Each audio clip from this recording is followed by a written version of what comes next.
While common sense conservatives are fighting to axe the tax, build the homes, fix the budget, and stop the crime, this Prime Minister is promising a cruel April Fool's Day joke, a 23% carbon tax hike on food, gas, and groceries. This at a time when the Prime Minister has forced 50 families at CFB in Gagetown, military families, to go to food banks.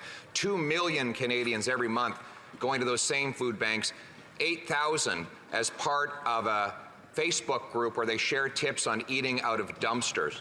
Will the Prime Minister gain some compassion and some common sense and spike the hike?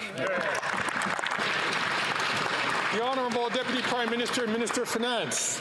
Mr. Speaker, we will take no lessons from the Conservatives when it comes to supporting the least vulnerable in our country. This is the party that wants to cut the Canada Child benefit. This is the party that wants to cut support to our seniors.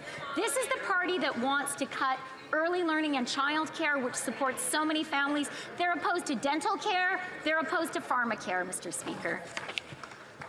Honourable Leader of the Opposition. Fear and falsehoods to distract from the fact that after 8 years of this Prime Minister, he's not worth the cost, and neither is his carbon tax, which will cost the average Ontario family this coming year $1,674. $1,674 for a middle-class family that's lined up at a food bank, not able to feed themselves or pay their heating bill. Will the Prime Minister give his head a shake, cancel his cruel April Fool's Day joke, and spike the hike? The Honourable Deputy Prime Minister and Minister of Finance.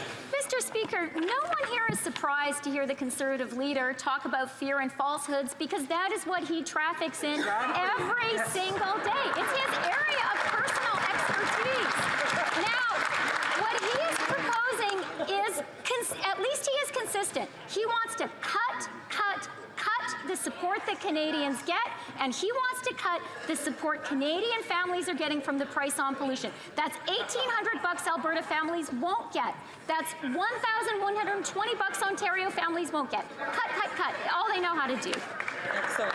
The Honourable Leader of the Opposition.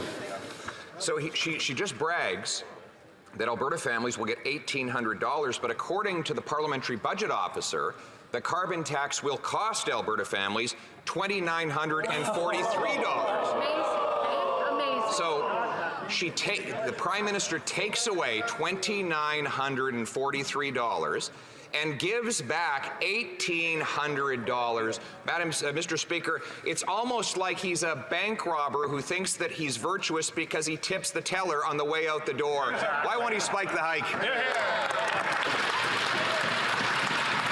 The Deputy Prime Minister and Minister of Finance.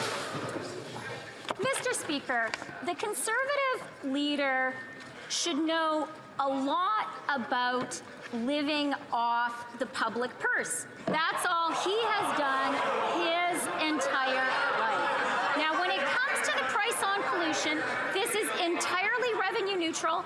The government does not keep a penny. It returns more money to 8 out of 10 Canadian families. That's a good deal for Canadians, Mr. Speaker.